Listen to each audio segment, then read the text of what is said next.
রমজান মাস অত্যন্ত গুরুত্বপূর্ণ মাস। এই মাসের বিশেষ কিছু মুহূর্ত থাকে, তার মধ্যে অন্যতম একটা মুহূর্ত হচ্ছে ইফতারের সময়। এই সময় মানুষ আল্লাহ তাআলার নিকট যেই দোয়া করে ওই দোয়াটাই কবুল হয়।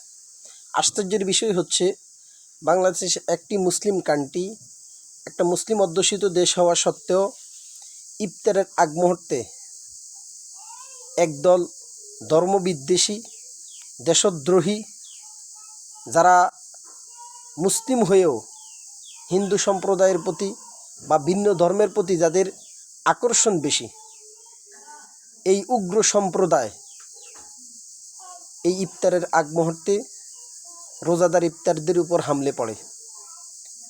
এরা যেন জাতির কাছে তাদের ধর্মীয় পরিচয়টা পরিষ্কার করে, আদৌ কি তারা মুসলিম না হিন্দু।